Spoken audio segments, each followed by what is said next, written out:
Okay, good afternoon from Brussels, where I sit. I'm sure it's different timings wherever you might be. So on behalf of the Gulf Research Center, it's my really sincere pleasure to welcome everybody to this webinar, which is entitled Green Mobility in the GCC, Challenges and Opportunities. My name is Christian Koch. I'm the Director of Research at the Gulf Research Center. Our webinar today really follows on one that we already held last month, where we focused on the outcome of the recent COP26 meeting in Glasgow and the outlook for the impending meetings to be held in Egypt as well as the UAE in 2022 and 2023 respectively. So we really want to sort of maintain our focus a little bit on the themes related to environment, climate change, etc., but possibly drill down a little bit into specific areas that have taken on increased importance. And as far as when we look at the GCC countries, in any case, and overall in the climate change debate, I mean, we can definitely argue that the transport sector here plays a major role, and therefore that's what we want to look a little bit more closely today in the subject of green mobility. Now, on the surface, as far as the GCC countries are concerned, there would appear to be sort of a bit of a contradiction, given that the role, of course, of the Gulf states as major hydrocarbon exporters. But I think even in that context, a lot of debate in the region has been started, and especially also in the context of continued population growth, urban development, in which then the role of mobility and transport, of course, takes on very much a big role. And I think one of the key questions to consider is to what degree then green mobility can play a role also in helping GCC states achieve carbon neutrality, which they have then announced also at the COP26 meeting in terms of specific target dates. But I think there are a host of other issues, of course, to consider in this regard, and I'm really happy to have here a stellar panel which will help us enlighten us on this topic in more depth and detail. So just before I hand the floor over to Dr. Mohammed Raouf, the GRC's Program Director for Environmental Security and Sustainability, who will be moderating today's discussion, I just have a couple of administrative announcements. One thing that I like to bring to the attention of everybody is that the Gulf Research Center this week released the call for papers for the 2022 Gulf Research Meeting, which will happen from July 14th to 16th in Cambridge at the University of Cambridge in the UK. We have a very exciting lineup of excellent workshops that have applied and that were selected. And I would like to encourage everybody to think about applying with a paper for one of those workshops. You can find the list of workshops and the instructions of how to apply for the meeting with an abstract on www.gulfresearchmeeting.net, Gulf Research Meeting, all one word. The call for papers is also posted on the GRC website and through our social media accounts. And deadline for the receipt of abstracts is February 10th, 2022, so just a little bit less than a month from today. In terms of today's meeting, we're really looking forward to having an engaging debate with our three excellent speakers. Following the initial comments provided by them, there will be an opportunity to ask questions and provide comments, and you can do so by raising your digital hand in the Zoom function or posting your questions or comments into the chat functions. Again, I believe that most of us are now familiar with this format, as we've had to get used to it over the past year and a half to 2 years to operate mostly this way. But also, in case there are any issues, the GRC team is in standby mode should there be any complications. Please note that this is a public event, which is recorded, and therefore Chatham House rules do not apply. If possible, we would encourage everybody to try to keep their video on, just because I think that gives us a little bit more sense for this being as interactive as possible. Of course, you do not have to do so, it's not a requirement, but sometimes it adds to the spirit of debate that we want to very much encourage. And finally, in the meantime, I just want to encourage everybody to follow the GRC activities and output through our webpage via social media, Twitter, Facebook, and LinkedIn. And with that, let me turn the floor over to Mohammed, and I'm very much looking forward to the discussion and the presentations. Thanks a lot. Thanks a lot, Dr. Koch. Yes, from my side also, I'd like to thank all the participants, and special thanks to our 3 speakers. I know I pushed them a lot during the Christmas and New Year leaves, but we wanted to have our first one, just the first one, as soon as people return from their leaves. So apologies for if I was pushing you on that. But today's topic, as Dr. Koch mentioned, is very, very important, and it's gaining a lot of attention across the Middle East and especially in the GCC region. I will not talk a lot. Let's move to our first speaker, Orska Skirt, which is a mobility manager at World Business Council for Sustainable Development.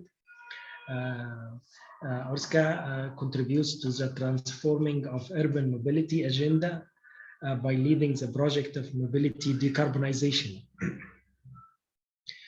She has an extensive experience in the area of smart energy demand, smart cities, vehicle electrification, and I was a member of several European private-public partnership. Among others, she was a member of the European Technology Platform on Smart System Integration and an industry board member of European Green Vehicle Initiative. Orska, the screen is yours.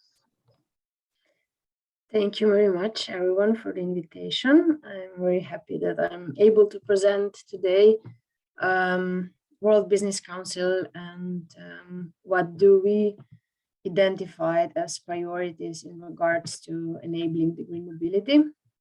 So I think you now all see my screen. Yes. Perfect. So just to give a bit of a frame to where we're coming from. World Business Council for Sustainable Development is a global non-for-profit organization. We have representation and offices in all global regions. We are a member-led organization presenting the largest businesses, so over 200 businesses, where we are really engaging with them on the strategic CEO level. On one side, to inform the strategies and also to help them to act more sustainable and reach, in the end, the goals of the Paris Agreement. So our vision is to create a world where more than 9 billion people all live well within the planetary boundaries by 2050. These are some of our members. We do not work only in mobility. I'm coming from the mobility sector and I'm leading the mobility decarbonization. However, we work in several different areas. So we see that when it comes to sustainability, there is a climate emergency, nature in crisis, and mounting inequality that demand the attention of the private sector. So together with our members, we developed what we call a Vision 2050, that defines a roadmap and priority actions of how businesses can support this transition. So today I will mostly focus from the perspective of how businesses can contribute, but of course, we know that businesses cannot do everything. So it's very important to have this strong collaboration between the public and the private sector. And overall, we see that this system transition, system approach is the one that is really making the change. Now, if I focus more in terms of the transport and what our members have identified that there are priorities for reaching the goals of the Paris Agreement. Overall, our vision is to, on one side, provide mobility that enables opportunity for all. So we still see that in different world regions, mobility is not accessible to everyone, and mounting inequality is one of the challenges to reach globally the goals of the Paris Agreement.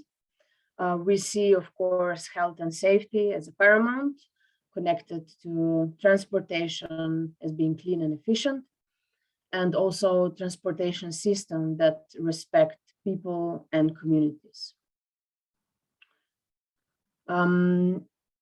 We have then identified key transitions that again help us reach the Paris Agreement. On one side, as also International Energy Agency has identified, we see that battery, low carbon fuel, and efficiency innovations are needed to decarbonize the transportation. This, however, needs to be supported by infrastructure development and planning. So without the infrastructure, we cannot expect to have electric vehicles on the road by 2050 as we should, based on the plans. Mobility solutions also need to diversify, increasing the safety, convenience, and efficiency in shifting mobility habits. So from the personal vehicles to multimodal mobility, public transport. So we see that public transport and this commuting behavior change is one of the major shifts in terms of how, especially in the urban environment, you can reduce the transport emissions. It is also important when we are considering this new decarbonization technology to consider the circularity aspect. So we, together with our members, are focusing on a topic of battery, but also complete vehicle circularity and related carbon emissions. And then we see that additional topics need to be considered, such as autonomous driving, data sharing, and also, again, equitable transition. I will not go in all the action areas, but I think if I can just summarize quickly, the key priority topics for us are really decarbonization of transport. And here we see that a roadmap especially calls for the decarbonization of light-duty vehicles. So we do focus on the urban environments. And here we see that the critical topic, again, is availability of the charging infrastructure. On one side, the infrastructure itself. On the other side, also having clean energy sources to provide energy to this number of electric vehicles. So it's really about the integrated approach that we are putting into the focus. And if I go in, again, focusing on the mobility decarbonization itself and the integrated approach, we see that there will be different roadmaps when it comes to the light-duty vehicles and heavy-duty vehicles. For instance, for heavy-duty vehicles, there is a higher role of hydrogen and low-carbon fuels. For light-duty vehicles, primarily the roadmap based on the recommendations of International Energy depends on battery electric vehicles. And in order to deploy this expected number of battery electric vehicles globally, we see a couple of needed transitions. So one is transition for involvement of the global regions. So it's not about accelerating the deployment of electric vehicles in developed countries. It's also finding possibilities of how we can accelerate the deployment in underdeveloped countries. It's about accelerating the deployment of investments, accelerating investments in the deployment of the technologies. There is estimated that only in charging points, there is a need for more than $200 million investments and more than 20 trillion investments in charging infrastructure by 2030. And of course, it is crucial that we consider the integrated approach. As mentioned before, clean energy transitions should go hand in hand also with the clean transport transition.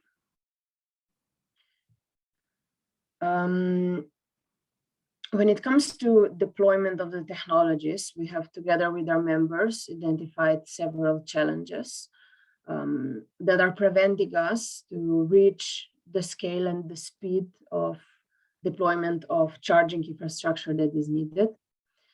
So one is the speed of deployment coming from the lack of the strategic alignment and long permitting process. The second one is, again, grid integration, including renewable energy sources. In many world regions, the grid infrastructure is outdated. So this is one of the bottlenecks that needs to be solved in order to move the whole transition when you're considering, especially the battery electric vehicles. This is also coupled with currently the poor business case for charging infrastructure. So many use cases are not yet providing the return on investment that would be interesting for the private investors because of the low utilization patterns for some of the more less developed regions, but also in the aspect of the urban environment. So some of the districts that have less of financial security might not have deployed charging infrastructure, which can result to the mounting inequality. And again, one of the challenges we see is also the systemic alignment. It's really crucial that as we are considering this transition to the green transport, we do consider transition that considers the need, but also creation of the value among three sectors: the mobility sector, the real estate sector, and the energy sector. So we see that this systemic alignment can on one side also support improving the business case by creation of the new technologies and by creation of new services, such as demand flexibility and different, let's say, energy services that can in hand also support the acceleration of the technology deployment. We have launched on COP26 a paper that is outlining the vision that was developed by our members of how do they see these services and what should be the priority areas and priority technologies that businesses can invest in order to support this transition. So we see technology alongside investments as key enablers of how businesses can accelerate the transition. And we have defined several use cases, integrated use cases that ensure this shared value creation. So if I go quickly on the very high level global policy recommendations, we do believe that it's important to focus and address the needs of different EV fleets. So EV fleets are the ones who have possibility to accelerate this transition for the more massive electric vehicle deployment. It's important to also agree on the data sharing and develop solutions that exploit the data in order to improve the, on one side, more targeted infrastructure deployment, but also to enable the creation of the services that, again, improve the business case for technology deployment. We see that the crucial thing is establishing coordinated strategic planning and management. Here, there is a big role of the cities, but also of the governments to provide clarity on the roadmap that also supports understanding of how much and where businesses can invest in. We see that it's important to share space and charging infrastructure. This is even more important where you have very dense urban spaces. It's important to have a connection of the transport mode. Again, to incentivize and facilitate charging infrastructure, because as mentioned, the business case itself is not yet profitable for many of the use cases. It is important to encourage the deployment of smart grid technology that is able to ensure this efficient integration. This includes the storage, it includes smart charging, smart metering, advanced planning solutions. And this deployment of the technologies is also helping us to maximize charging from renewable sources. So if I map the key priority focus that we have identified now with our members, and where we seek additional alignments, and where we will put where we will focus on work plan in the next years, is on one side understanding the roadmap feasibility. So each region is different. It has different market readiness. It has different energy needs and also different infrastructure possibilities. So it's really important when we are looking at the roadmap for green vehicles deployment to understand what are the local conditions and how the specific roadmap for the specific market can be applied to. On the other side, we see it's crucial to improve the investment attractiveness, to have more predictable return on investments, to find suitable financing mechanisms, and to address the market risks in terms of having the clarity of the roadmap, but also to understand how different sectors are moving. So what can be expected, for instance, from the energy side, what they can expect on deployment of the technologies from the transport side, but also from the built environment side. So with this, I will end my presentation. I hope it provides some background and some overview in terms of what is the system thinking of the businesses, and perhaps spark some ideas for potential collaborations in some of the areas that could help address the challenges that we are facing in regards to the acceleration of the green mobility. Many thanks, Oscar. That's very interesting. I'm sure it will raise a lot of questions, and you ended your presentation in exactly your time, allotted time. Now let's move to our second speaker, Dr. Rubal Dua. Dr. Rubal Dua is a research fellow at CAPSARC in Saudi Arabia. He's working on vehicle regulatory policy and shared mobility research from the consumer perspective. He also PhD from KAUST in Saudi Arabia. He has a master's degree from University of Pennsylvania, United States, and he has his bachelor degree in technology from India, Institute of Technology in India. Dr. Rubal, screen is yours. Thank you, Mohammed, and thank you, everyone. And thank you for the invitation as well. Let me get my screen sharing going.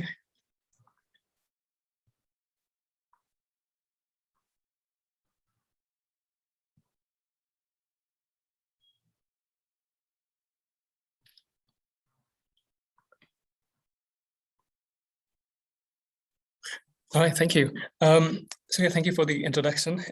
Before I begin, let me talk a little bit about our institute, CAPSARC, which stands for King Abdullah Petroleum Studies and Research Center.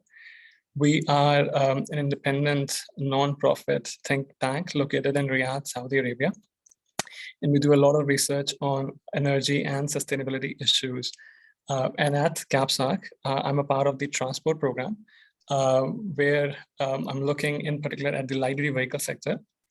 And we look at the intersection of policy interventions, technology developments, and consumer attitudes on their mobility choices and the corresponding energy demand. And as the topic for today is green mobility in GCC, I just wanted to start off with a slide. Okay. I just wanted to start off with, a discussion on the GCC countries, which, as we all know, are the global hubs for hydrocarbon production. And these hydrocarbon fuels account for more than 80% of the commercially traded energy consumption worldwide. And these hydrocarbon fuels, they have, fueled economic growth and improved the lives of billions, worldwide. So they have been, great for the economy. But the combustion of these hydrocarbon fuels also produces greenhouse gases, which are associated with the rising global temperatures. And policymakers worldwide are working towards trying to limit the GHG emissions from the combustion of these hydrocarbon fossil fuels, and in particular, the transport hydrocarbon fuels. And so let's take a look at the GHG emissions from global transport, and what are the technology options that are available to address those emissions. As most of us probably already know, that global transport accounts for almost a quarter of the global energy-related CO2 emissions, and 3/4 of the transport emissions come from the road transport, in particular the passenger cars and trucks, while the remaining 1/4 comes from ships, trains, and planes. Now, when it comes to GHG emission reduction from the heavy-duty vehicles, which is again trucks, planes, ships, and rails, at this point of time, there are not many commercially viable green technologies available for reducing the GHG emissions from these heavy-duty vehicles. So the current need of the hour is to focus a lot on R&D investments and breakthrough to come up with commercially viable technologies for reducing emissions from these vehicles, something which Urska was also talking about in her presentation before. And as far as near-term GHG emission reductions is concerned, the light-duty vehicle sector, and in particular the electrification of the light-duty vehicle sector, is considered as one of the possible and widely used options for reducing the GHG emissions. And this is mainly because green technologies are available in this space. And let's step back a bit again and move the discussion back to the GCC countries, and let's look at what policy levers could be used in the GCC countries to reduce emissions from the light-duty vehicle sector, which is currently possible. So broadly speaking, there are, for all the policies that exist for reducing the GHG emissions from the passenger car sector, they can be divided into two categories: demand side policies and supply side policies. The demand side policies, as the name suggests, are used to control the demand. And one of the most common examples of demand side policies that is used worldwide is subsidies for electric vehicles. However, these are generous subsidies. For example, if we talk about the US, consumers get roughly $7,500 as an income tax credit from the federal government, and roughly up to $2,500 of rebates from the local government. So it adds up to roughly $10,000 for buying one electric vehicle. However, with demand side policies such as these subsidies, recent research suggests that these are costly policies.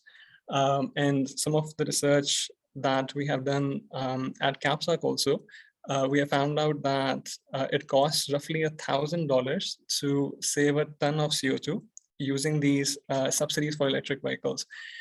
And the second issue with using a demand side policy in a GCC context is that although these subsidies are given to the consumers, for example, let's say I was buying an electric car, I would get those $10,000, but the automaker knows that I'm going to get $10,000 of subsidy from the government. So they usually, raise the prices of their cars. They keep it at a higher price. And they know that after getting $10,000 from the government, also the electric car would be at par with, let's say, an internal combustion engine vehicle. So these subsidy dollars, they end up reaching the automakers, and these climate policies are more or less also a part of a nation's industrial policy. And so they make a lot of sense if you have a local EV manufacturing industry to support, a local electric vehicle manufacturing industry to support. However, currently in the GCC region, there are not many EV manufacturing plants, or there are actually none, no EV manufacturing plants, as far as I know at this point of time. And so demand side policies in a GCC context don't seem that reasonable. Also, some of the policies that we have in the GCC region, for example, the lower prices for gasoline and diesel, they also end up acting as a barrier to the entry of electric vehicles in the region. This is because the biggest advantage with electric vehicles is their lower operating costs, because they have higher fuel economy compared to an internal combustion engine vehicle. And also that, the electricity price is usually lower and it's subsidized. But if the price of gasoline and diesel is also low, then it takes away the operational cost advantage of EVs, and it ends up being a barrier to encouraging EV adoption. So the traditional policies in the GCC countries also don't end up promoting vehicle electrification. So what our research suggests is that for countries in the GCC region, technology neutral supply side policies are perhaps a better option.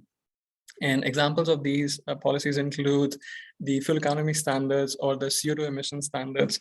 And as the name suggests, these supply side policies, they're applied on the suppliers, which is automakers in this case.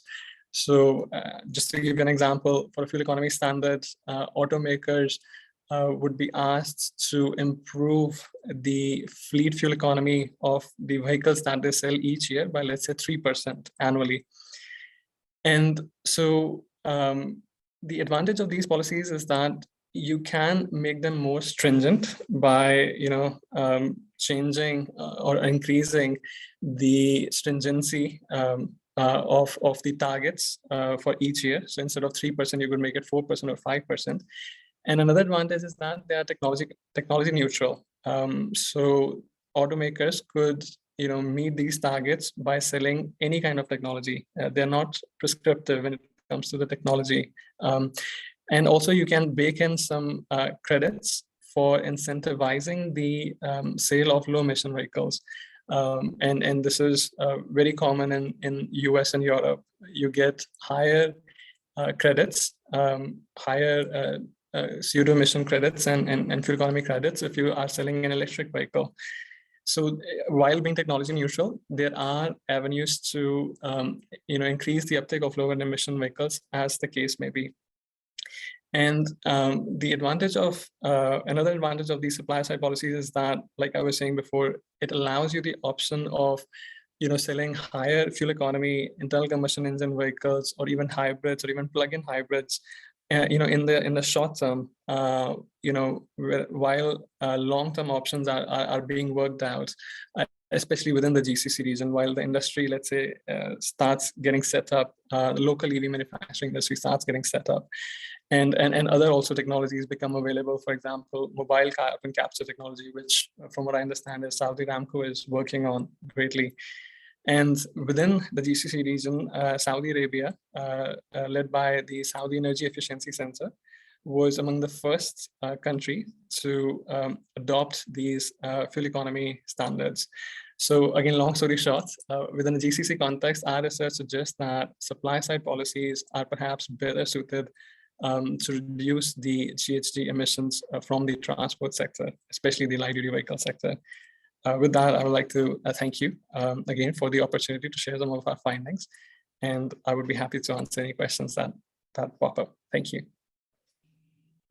Thanks a lot, Dr. Ubal. That's very timing also in terms of presentation timing, very interesting information. I'm sure it will raise a lot of questions in question and answer session.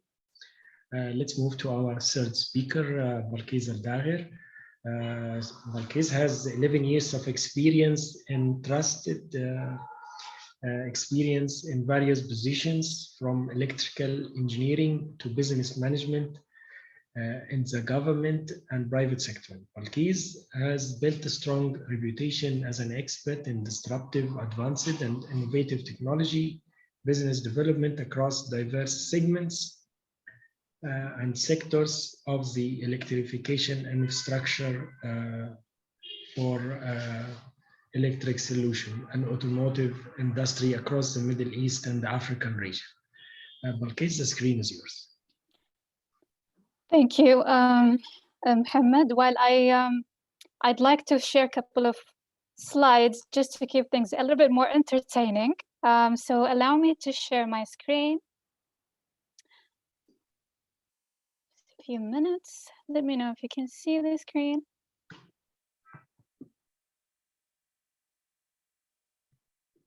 Yep, share. Yes, we see it now. All right, great. Let's take it out. Just briefly introducing myself to begin with. My name is Balkis Al-Daghar. I'm the e-mobility solutions manager, and thank you, Mohammed, for the introduction. Pretty much covered my experience and the expertise that I would like to share with you today. I would like to introduce ABB first, and I'm going to get down a little bit to the tech. I've seen my previous colleagues touched upon charging infrastructure, and this is precisely where my domain is.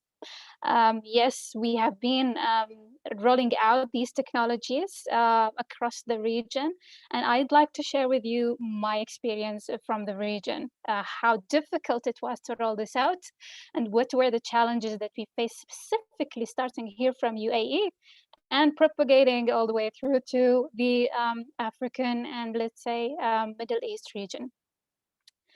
A little bit about ABB. ABB is a very well-known engineering company. We've been leading the electrification industry. Today, we are more than 130 years old. And as most of you might know, that ABB is actually known for its robotic and automation solution. And I come actually from the electrification and power distribution side, which covers the e-mobility segment. In e-mobility today, as ABB, as a technology provider, we provide more than today, we have more than 460,000 chargers across the world. And the range of kilowatt that we are introducing in our technologies could be as little as 3 and up to 600 kilowatt. This is a huge challenge. If you would ask me through our experience, 3 kilowatt might not be when it comes to, installing your home charger at home and trying to charge your electric vehicle. But when it comes to installing chargers in a public location, this could be a challenge. But we do cover all varieties, and I'm happy to share my experiences with you today. So I just want you to understand the electric vehicle. How does it work? Because only then you will understand how much energy these vehicles can take and how does that impact on the grid, which will force us to find solutions on how do we manage this huge amount of energy could potentially come from these electric vehicles if all of us decide to drive an electric vehicle in the future.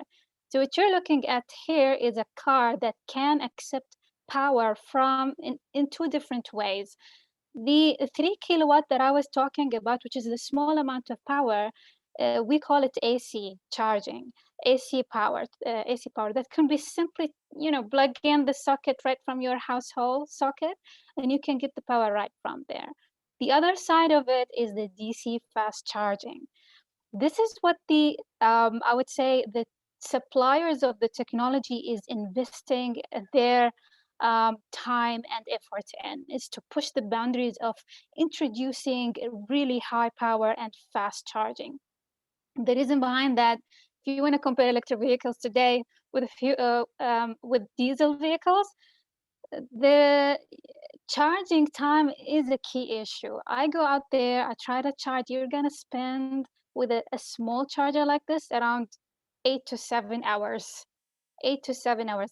That's of course depends on the battery size of the electric vehicle itself. But if you go to the DC charger, that's where we believe we might reach a point where we are equally competent with the fueling stations. your charging time could literally go down to 3 minutes charging time. That can extend the range with around 100 kilometers. So I want you to keep that in mind. While everybody can easily buy a charger and install it at home and charge, the fast charging could be a showstopper, because yes, you can charge at home, but if you're a frequent travelers like us in the Gulf, range anxiety is going to be a major issue. We like to go off-road, we like to stay overnight in the middle of the desert, and if there is no charger, it's going to be really difficult for me to choose to go for electric vehicles. Because of this technology, every single car manufacturer today decided to change the way they manufacture and design their car in order for them to accept this fast charging. The car models you see here started before 2010 with a normal AC charger. This kind of charger came along with the cars. But as the technology developed right after 2010, when we as ABB introduced together with the co-founders of DC fast charging, every single car model you see here decided to switch, decided to take advantage of these fast chargers.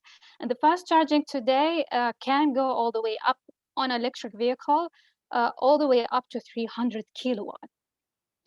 So that's a huge amount of power. The struggle we see today in technology is that we are not yet settled to one type of charging, which could be confusing for whoever is trying to draft the regulations or draft the policies on, okay, or even decide in each location what kind of charger do I want to be installed. So I'm just showing you several cars here. Don't want you to get into the details, but here are a couple of cars you see here. Each has a different socket. But what is happening today is that all of these founders of these socket technologies and charging technologies, they come together, and eventually we will see them unifying these sockets to settle on one. And the famous charging technology that we have today is called the combined charging system, because it can take high power, which contributes to, cutting down your charging time all the way down to 3 minutes, which is a huge advantage. This is just an idea of today how much the car can take. What you see on the graph is different types of cars that can take high power charging. High power charging was not possible before, but now it is available. It is possible. Even the car manufacturers are trying to advance in the development of their own battery technology to accept higher power charging. So let's take a scenario where all of us, let's say, decides to buy, Porsche Taycan, which accepts a really high power. Or let's say every one of us decides today to take an electric vehicle. For a big mall like the Dubai Mall, imagine if everybody parks over there and everybody takes 50 kilowatts. I'm just showing you an example. I'm listing down here several examples from a real location on what would be the case if every single one of us can take 50 kilowatt. Let's say there are 100 EVs, and each one of us take 50. Literally, you are pulling at the same time 5 megawatt load, which is a big question mark on whether the energy infrastructure today is able to deliver that much. While the transformers designed today can accept that much, if we go like 5 to 10 years down the line on to 2040, based on a study we've done together in Europe, this will not be the case, because fast charging is going to be accessible and everybody would like to fast charge. And the number of cars that we spoke about today, which is around 100, potentially is going to grow 10 times of that. So that will not be the case, which is quite an alarming point that most of the utility companies is today trying to monitor. So what the utility companies, and we're actively engaging in discussions with them today, is trying to introduce is how the existing distribution system will be able to manage these loads, whether physically by having resizing the transformers or adding additional transformers, or by introducing very simple digital solutions that can simply allocate power from different locations and send it across to the demand point, which is a little bit high, I would say, an advanced stage, and it clubs together what we call artificial intelligence. So what I am highlighting here, what you look here at the curve is in the light gray is what really happens in a scenario where you have people charging during the night, and it poses a huge stress on the transformer. And what could be the scenario if we decided to use what we call managed charging or smart charging, or even technologies like vehicle to grid? And the last technology that we are actively working together with our partners is the virtual power plants. The charging scenario will be completely different. It will be a little bit more controlled, and you can definitely introduce these technologies to sort of shave the peak, let's say, and try to reduce the stress on these existing transformers. So virtual power plant is one of the technologies that are in pilot stages in the GCC. What we mean by virtual power plant is basically we look at these charging as loads, and we look at the generation points, like the wind, solar, it could be the grid itself, or hydroelectric power. And we look at also batteries as an energy system source. So what the virtual power plant does, it looks at the consumption requirement at a single point, and then it decides where would be the cheapest power available from all of this energy mix that I can send it to this consumption point. And as we go down the line with this scenario, there will be a lot of data that will be gathered and also will be analyzed to forecast which point on the map we need to provide power upgrade, or which point on the map we will need to include energy storage. So that's it in terms of technology, and I want to share two examples of real cases where we have chargers installed and what the challenges we face. You're looking at a scenario with a car manufacturer. We have worked together to install a high power charger. Temperature was a big issue. While we have developed the technology back in Europe, when it went down here, literally the power was derating by 20 to 40%. So the expectation of high power was not that much, was not as we promised to deliver. And we had to do some sort of pilot and R&D to improve that derating level. We could not eliminate it. The temperature literally went up to 55 degrees. Luckily, we did not witness 60 degrees yet, but we know Kuwait can reach that much. And we had to do some sort of take all of that data and improve the performance of the chargers to reduce the derating. Today, we can derate down to 20%. That was a very important pilot, which we have started to use as a use case to share it with the neighboring countries. The other use case was with one of the utility companies. Here we were trying to introduce what we call an auto charge. Auto charge, when it comes to charging infrastructure, we don't want to use RFID cards anymore. We wanted the drivers to access the charger in a secure and a seamless manner, so that when they plug the cable, it will automatically process all the transactions, whether it's payment, data, etc., etc. The challenge we faced with this utility company, and this utility company is in the Middle East, in the GCC specifically, they did not know that this technology actually exists. And we find out that they had to renovate their whole IT infrastructure to accept such a technology. It took a lot of time for them to look at the infrastructure and see if they are willing to invest in build, let's say, upgrading their IT infrastructure to the new version of this technology. So the questions we pose today on the GCC utility companies or whoever are the stakeholders, and I'd like to start first with the policymakers, because often the time, if these policymakers does not know how advanced the technology is, chances are they will start writing regulations that will stop the growth of electric vehicle charging, which eventually will lead to blocking the growth of electric vehicles. And this is a real case, happened here in the GCC. We had to work together with the policymakers to change one simple technical requirement, and it opened the floor for every single supplier or technology provider to enter the market and introduce their technology.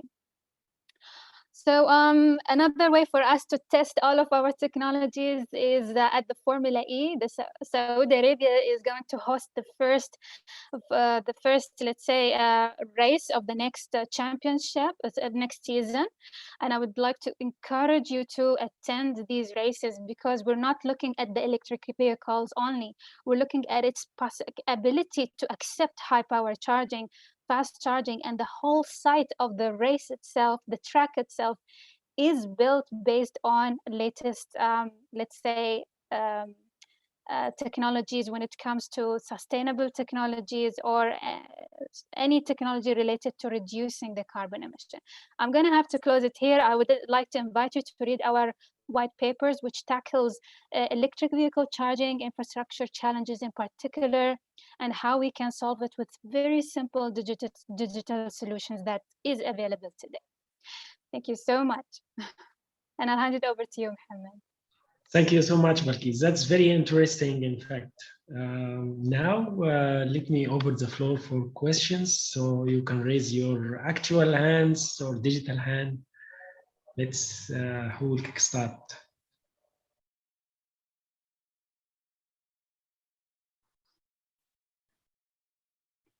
I see one comment. Given the Saudi Arabia emphasis on sustainability within its national transformation plan and Vision 2030, what kind of institutional reforms should the government enact to promote the green mobility movement? This is one question. So it's open for all colleagues.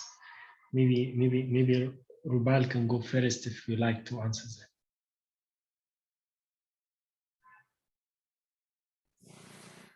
Oh, yeah, sure. Yeah, I think that is what we were hoping to cover through our presentation, that supply side policies seem a lot more reasonable to encourage, cleaner solutions, mobility solutions within the kingdom, until, local manufacturing begins to set up the, I think that was the first line from our analysis. Yeah, I see. Any other questions? I have one. If okay, Dr. Koch, please. Yeah, go ahead. Yes, thank you, Mohammed, and thank you for 3 really interesting presentation. I've certainly, it's not my field, so I'm learning a lot as we go along. I have a question for each of the speakers. To Erska, I just wanted to know, the World Business Council, I mean, how much interaction is there actually already with the countries in the GCC? I remember on your last slide, you sort of had the WBC and you had a number of cities where you located Geneva, Singapore, etc. But I'm wondering, where, because ultimately, if you're talking about a needed investment of 20 trillion in the infrastructure, of course, there's no government that's going to be able to supply that exclusively. So the private sector is absolutely critical. And I'm just wondering, again, how far WBC is already involved in the Gulf, and what else can, and how can then private sector companies that are interested in involvement with you, and what services you can provide for them, how can they interact with you? To Rubal, again, extremely interesting presentation. I'm wondering what has been I don't know if you have any data on this, but what's been the impact sort of the wider subsidy reductions that we've seen in many of the GCC states in terms of sort of maybe more incentivizing also, not looking only for better fuel standard cars, but even maybe more to electric vehicles. I know that fuel subsidies have been lessened. I mean, fuel prices have gone up quite substantially in the UAE and Saudi Arabia as well.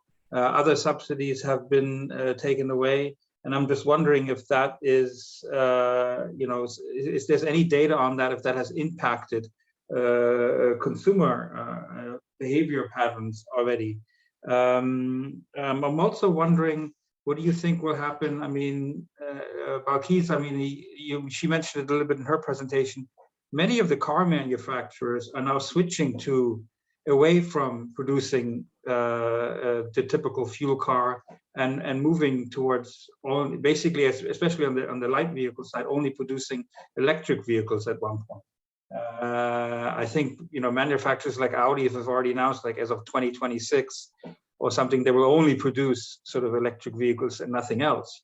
How do you see then that impacting in the GCC states? Because ultimately, you have to get ready for this. If ultimately there's not going to be any more new cars being produced that operate on the old fuel model. And then to Balkis, I'm very happy that you brought in this issue also of the tremendous amounts of energy that is needed, and where does it come from in the end, and this engagement you need with utility companies.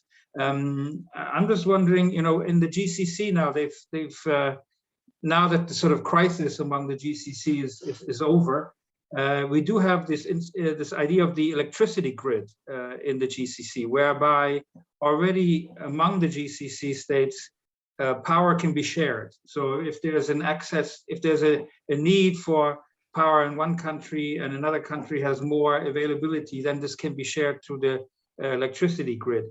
Is that a way forward? And I mean, because I have the feeling that if you're working on the virtual power plant, but if you only do that on a national scale, that's very limited. The broader you do that, and the broader you can do it within the GCC, I think the more beneficial it might be. I'm just wondering if you have any thoughts on that. But thanks again for the very interesting presentations. Thanks a lot, Doc. I have few questions, so let's take the other questions and then you can go ahead and answer them. So I have one in the chat, which how can the challenge of the speed of deployment addressed in the GCC?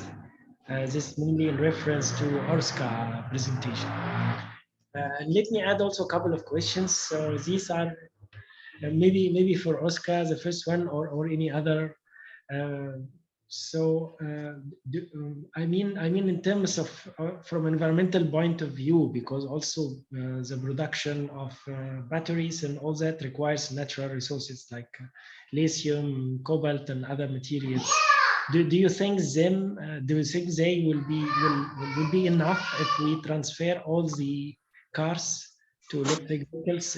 How this debate will come, because a lot of people are saying, we are solving climate change, CO2 emissions, but also we are facing another problem with the natural resources availability. And just another one, maybe you can address, or any other colleagues. What about if we want to enact a policy to encourage, low carbon transportation, including green mobility? What about what's the best combination, including the traditional modes of transportation? This could be more environment friendly and less costly, especially we have seen in the presentation of Balkis the amount of energy that's needed. So I think how this debate is going on, different types, different modes of transportation, including the traditional ones.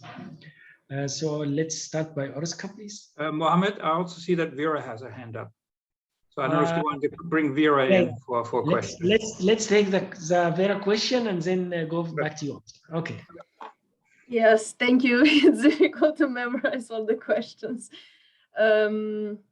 If I start maybe with the last question, Mohammed, in regards to the batteries, yes, it's a critical topic to address in regards to the electric vehicles. It's not only the availability of the natural resources, but it's also how these resources are being mined. So it's basically a sustainability, and it's also sustainability from the perspective of respecting the human rights and destroying the nature. So there are several aspects, and I guess one of the solutions that the industry and the complete ecosystem is striving for, first is to improve the recyclability of the solution. So trying to maximize the percentage that can be reused in new applications, and trying to make sure that these old batteries are not just deposited in the global south. So I guess this is one of the challenges that demands our critical attention as we are accelerating the electric vehicles. Now, if I go to the question of Christian, and maybe then I go to the question of Leah. So you on one side, you are interested of how we are active in the Saudi Arabia. So we have a couple of members who from Saudi Arabia that are already part of the World Business Council for Sustainable Development. I mean, very practically, we are a membership-based organization. So if a company wants to engage, there is typically a membership fee, and then this gives them the access to different projects and different events that we are organizing. So this is very practical. We do also have a global network of partners who are not the members, but are a kind of affiliated institutions that are part of our global network and are helping us to align on the regional actions. Now for Saudi Arabia, I guess one of the challenges in terms of the green energy transition is also the level of your involvement in the traditional electric vehicles. I think one of the good examples that I can bring is that basically part of the project, we do have several companies who are also massively invested into the internal combustion engines and traditional transportation technologies. So we have Total, we have BP, we have Galp, and these are the companies who are also now heavily investing in the services and in the technologies, especially fast charging, as lady from ABB was presenting before, because it's one of the strategies, you know, how they can position themselves in this new ecosystem. For sure, there has been a big move from the automotive sector towards electric vehicles. So it's not becoming a question anymore whether this technology is coming to the market. So it's just the matter of how we can react, so how we can build our position so that we're also able to contribute to this market. And I guess development of technologies that considers efficient energy transport integration. So what again was presented before in terms of the vehicle to grid virtual power plants is definitely one of the opportunities, development of the services that can support extracting the value that we used to get in the internal combustion engine. I guess this could be the strategies that are worth considering for the businesses. And I guess if I now turn to the question of how can the challenge of the speed of the deployment be addressed, I guess on one side, there is a need to, I'm not very familiar with the existing strategy of Saudi Arabia, to be honest, but I guess there is a need to identify what is the transportation strategy in each of the regions of this planet. So regions are different. We have different energy capabilities, we have different transport requirements. In some regions, for instance, people are charging at home. In some regions, there is higher demand for public charging. So it's basically, you need to characterize of what are the local requirements and then try to see how you can use the strengths that you have, for instance, renewable energy sources. So this would be a very high level recommendation. Maybe just one additional thought on existing collaboration between World Business Council and the government of Saudi Arabia. We are also one of the, let's say, main representatives of business in the global initiative, so Electric Vehicle Initiative and Global Environmental Facility, GEF 7 project. Saudi Arabia is one of the main government representatives that is constituting the Clean Energy Ministerial, so they are also collaborating within this project. The project itself has a very ambitious plan that has been confirmed on the last COP26 for the next 5 years, and is basically seeking to accelerate the deployment of investments in developing countries, and Africa is one of the regions of focus. So I do hope that maybe this collaboration can also create a lever for further engagement with the businesses and with the governments. Thanks a lot, Oscar.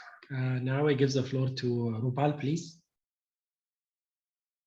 Thanks, Mohammed, and thanks, Christian, for the questions. Those were pretty spot on. So your question about fuel prices in the kingdom and perhaps also in the GCC have increased in the recent past, and would it have an impact on increasing the adoption of cleaner mobility technologies? So in principle, yes, your thought process is right, that if you increase the fuel prices, people respond usually by two ways. They either cut down on their vehicle kilometers traveled, or they're driving. They start driving less, which reduces fuel consumption, which reduces GHG emissions.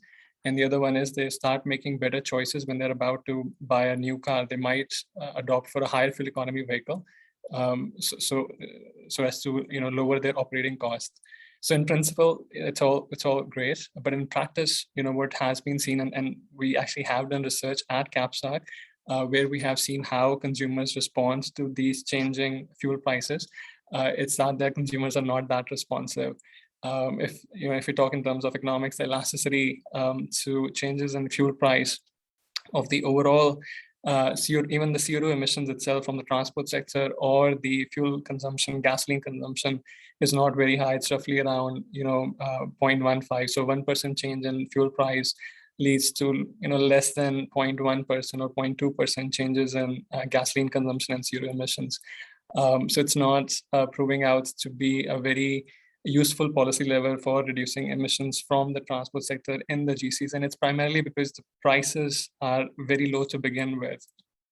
Even in the US, where we have some data on whether changing fuel prices leads to higher number of EV sales, we have not seen very high degree of responsiveness, and you start seeing very high degree of responsiveness when the fuel prices are like really high. Like I'm talking about levels in Europe, but when you have that high fuel prices or fuel taxes, then you see a lot of public outcry as well, like what we saw in France when they thought about raising their fuel prices even further.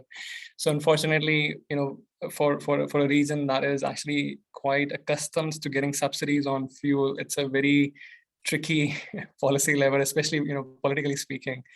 And in terms of your other questions about car manufacturers moving towards producing EVs only, yes, a lot of the car manufacturers are stating that they will manufacture and sell only EVs, but you also have to look at the fine prints they usually have in the footnotes depending on the region. So that's how they caveat it. For example, in Europe, where there is a very high possibility of getting high penetration of EV sales, they will be able to sell them. But in regions like the Middle East, and where the region where the market dynamics might not be that favorable, they are going to continue selling ICE, the internal combustion engine vehicles. So it's usually listed in their footnotes, beyond the top headlines. They do add a few footnotes which says that depending on the regional dynamics. And so yeah, those will be my two thoughts. Thank you. Thanks a lot, Rubal. Now, floor is for Balkis, if you have any comments. Yes, Mohammed. I like to pick up the conversation from the car manufacturers because we do have a lot of experiences with them, especially here in Dubai and Abu Dhabi as well. You will be surprised. I did try driving electric vehicles here. Yes, we do drive electric vehicles in the GCC. I would say Dubai in particular pretty much passed the point of piloting because we started to see a lot of Teslas on the road. And what Tesla did, to be honest with you, was, I would say, pretty smart. They did start first by installing the infrastructure, which is the charging, and then they started the sales. And what we are noticing is that the other car manufacturers are also trying to follow their steps, because if they don't eliminate range anxiety, there is no way that they're going to increase the sale.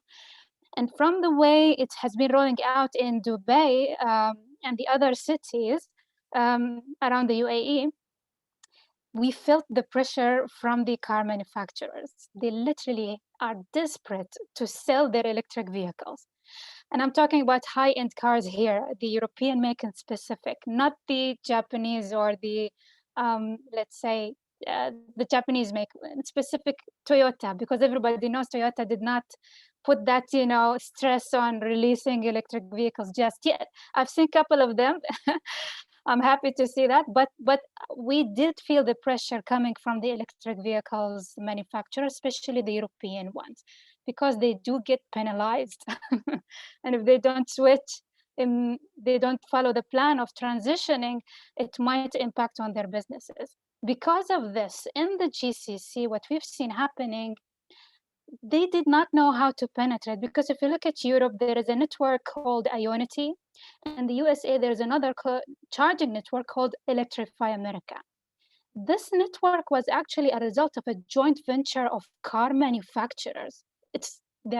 You see the level at which they are extremely desperate to sell their electric vehicles, is that they started joining hand forces together and started deploying this. But in the GCC, they don't own this electric infrastructure. They had no choice but to cooperate with the utilities. And this is exactly what happened here. Another example is they had no choice but to coordinate with the oil and gas fueling stations. And this is the only way it worked for them.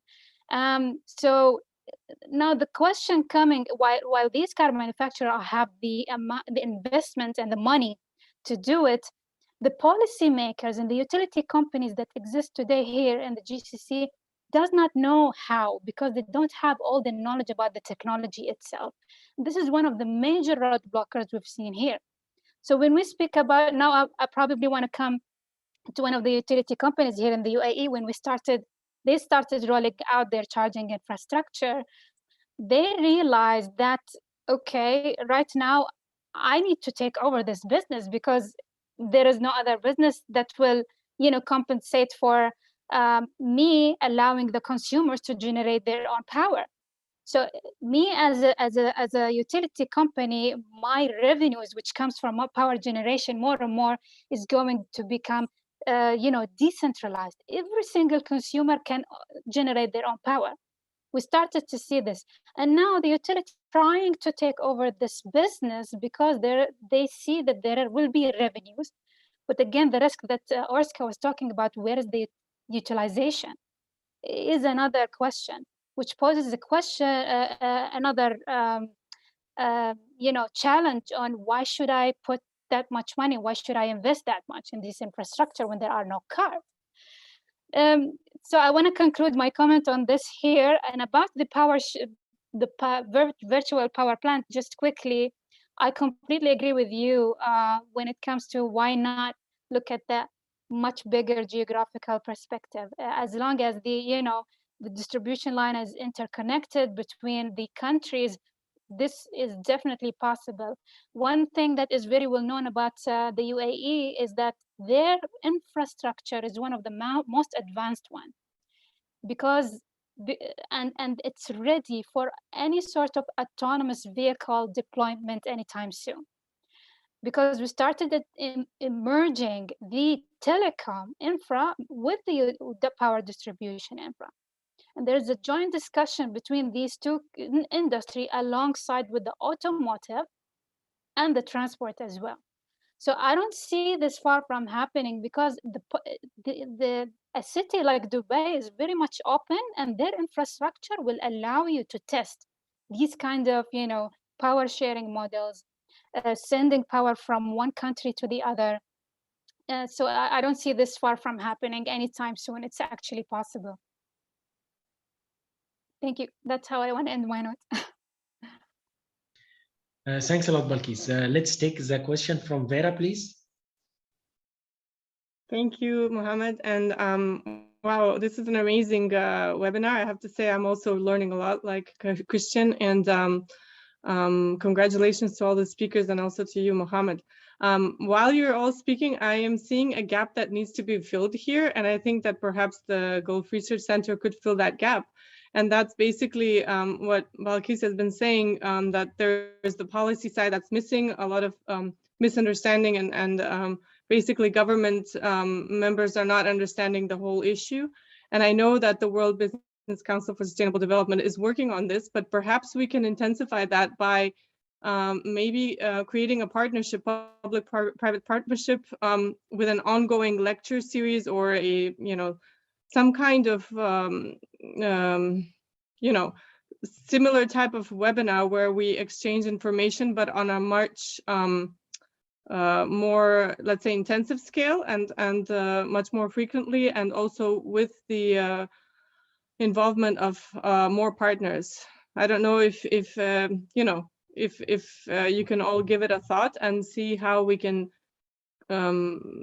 perpetuate this webinar into something that could be at the same time useful for all, for the public and private sector involved, and how the Gulf Research Center could mobilize it, which way we could work with both the, with the World Business Council, but as well as with other key players. And perhaps we can, that way, I don't know, I don't know what you all say, but I also wanted to see what, if that has been tried as well, and maybe also Warshka, as well as Rubal and Balkis can say something to that effect.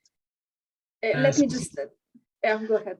Okay, yeah, I think that's a good suggestion. I was just about to say I will give the floor to all of you and Dr. Koch as well to comment on that. But before that, because also I'm learning a lot, and there is something you mentioned, Balkis, I'd like to clarify. So you mentioned the idea of the cloud and the partnership between energy and communication. You mean that where there is a load in like in one mall, and the system will learn that there is a load in different times, and then they can transfer. Is this done virtually? You mean through the modern means of telecommunication? How this will? I didn't get it very well. So maybe you can clarify a little bit, and then we give the floor to Urska and the others. Yes, sure. So what I was referring to is that the utility companies will have this, dashboard of all of the power generation points. Okay. Let's say in a city like Dubai, for example, and they know where the, let's say, charging load is, where the power consumption and power generation. They will, the virtual power plant gives you it gathers data from all of these points. And it shows you, if you look at this data on a span of several years, you will realize from this year, okay, there is more consumption here than here. So why don't I try to introduce power storage? Why don't I try to introduce any other kind of power generation points? It will help you understand the landscape and where is the consumption points. It will look like a heat map. In addition to that, it will tell you, while there is a lot of consumers in this area, I can decide to either increase my price of energy or decrease it. And today solar power is becoming more and more cheaper than oil, let's say power coming from oil and gas. And there is wind, and there are several other types of energy. So this virtual power plant will become so smart that it will know at this point of time, this power is cheap. And and accordingly, I want this area, this, let's say, town, to take advantage of that.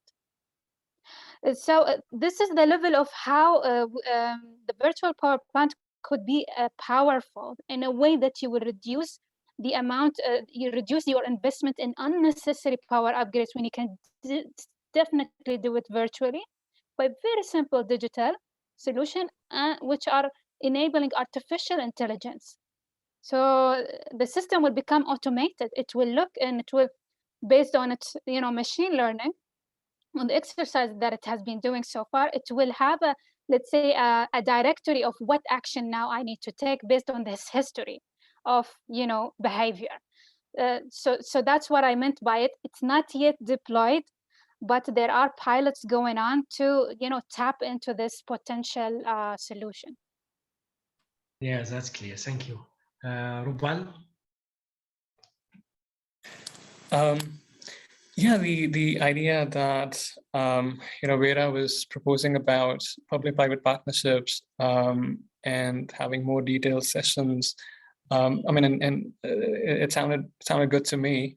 From based on my tracking of the field, it's usually the case that technological advancements more often than not lead regulation. We all saw what happened in the case of mobility on demand, when Uber and Lyft started expanding, throughout the world. Regulators were way behind, and the lack of regulation actually enabled a few, practices that perhaps are not possible now. And so it usually does happen that the advancement in technology is happening at such a pace that it usually precedes any regulation that can be set up. However, there's one thing to keep in mind, which is that so there are two types of regulations. One is like Balkis was talking about, ensuring that a few phrases or points don't end up getting into regulation, which would prevent a lot of marketplace from entering. So that's a regulation on standards and so on and so forth. Then there is public policy, which is whether one technology deserves being promoted over the other. From what we have learned so far, it makes more sense from a cost effectiveness point of view, purely speaking from economics point of view. It makes more sense to leave the market as much as possible to itself to decide what are the most cost-effective solutions to cutting greenhouse gas emissions, rather than prescribing one technology versus the other. So when if I circle back to our presentation, that would mean that focusing on having CO2 emission standards, you can make them as stringent as you want. So the other question that is there in the chat about how can the speed of deployment be addressed? So we want to reduce CO2 emissions, not necessarily perhaps increase the speed of deployment of one particular technology. And you can control the speed of CO2 emission reduction through the stringency of the policy that you are choosing. For example, Europe has just upped the stringency of their CO2 emission standards for the light duty vehicle sector from 2020 onwards, and it has actually seen a big uptake of electric vehicles. It just so happens that it has seen a big uptake of electric vehicles, but still the market was left open for other technologies also to compete and for other innovations also to happen. For example, Balkis was also making this point about Toyota, joining the electric vehicle bandwagon a little later than others. But it might just so happen that, in the long run, hydrogen fuel cell vehicles might actually, at least for the heavy duty vehicle sector, they do seem like a better solution than electric vehicles. But at least, not coming up with regulations that are very, very technology focused allows, innovators to come up with different technologies that might meet the ultimate goal, which is zero emission reduction in the long term, which is also cost effective, because we don't want to be paying $1,000 to reduce a ton of CO2 in the long run. I think I went on a few tangents in that response, but yes, public-private partnerships to ensure regulation catches up with the speed of technological advancement does sound like a good idea. And from a regulation point of view, yes, sometimes things get missed, but from a public policy point of view, I think it's best to keep the options as open as possible, and rather than going down a path of prescription. Excellent. Thank you so much. Now, floor for Oscar, please. From our side, for sure, businesses are always interested to engage with the governments. Primarily, as an organization, we look at what businesses can do. Of course, we also advise if we see that there is specific market reform or policy that needs to be put in place that can support our action.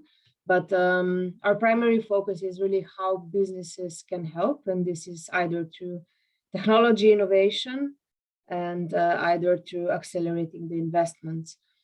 So what we seek now as part of the initiative on mobility decarbonization is to engage with the governments from different regions to understand what could be the possible technology deployment roadmaps, to understand how much businesses can invest in different regions. And ABB, for instance, is also a part of the coalition. I'm happy to say this. So I work closely with Theodore Svegemark, who is the head of sustainability in ABB. And we are together trying to identify how we can accelerate the deployment of the technologies from the perspective of which financing mechanisms and which business models can be put in place. So if this would be interesting for the businesses in the Saudi Arabia region, but also for the governments, one of the possibilities that we have deployed in other regions is developing more focused coalition of members that is looking specifically at one market. So not at the global market, because it's very difficult to replicate the global rules to a specific region.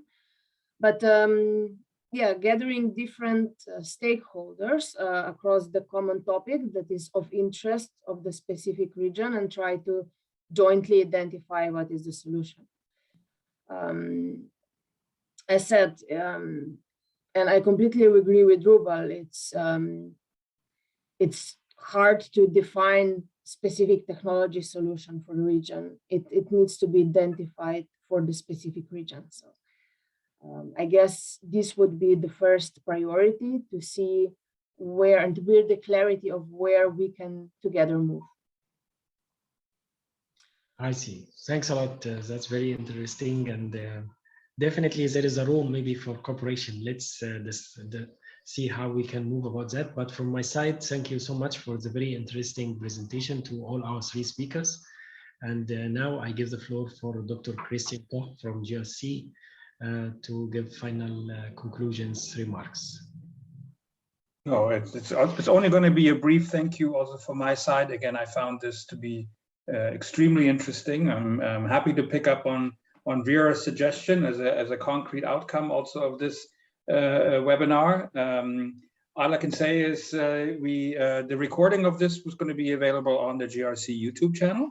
So of course, we'd be more than happy that if you also want to share that and point people to it, this always increases and other people can watch it at other times. A summary of the event will also be posted on the GRC website, and we will let you know accordingly. Please keep in touch, and definitely Mohammed will, from his side, in terms of the further development also of the GRC research program in this field, as we intend to do quite a number of things. We will let everybody know in terms of the next webinar that the GRC will host in approximately 2 weeks' time. The topic hasn't been set, but we're working on that, so just keep a lookout for that. And in the meantime, just thank you very much for your participation. It was extremely interesting. I enjoyed it very much, and I look forward to staying in touch and touching base with you in the near future. So thank you all, and have a great rest of the day wherever you are. Thank you, Thanks, everyone. Bye. Bye-bye. Bye-bye. Thanks. Bye-bye.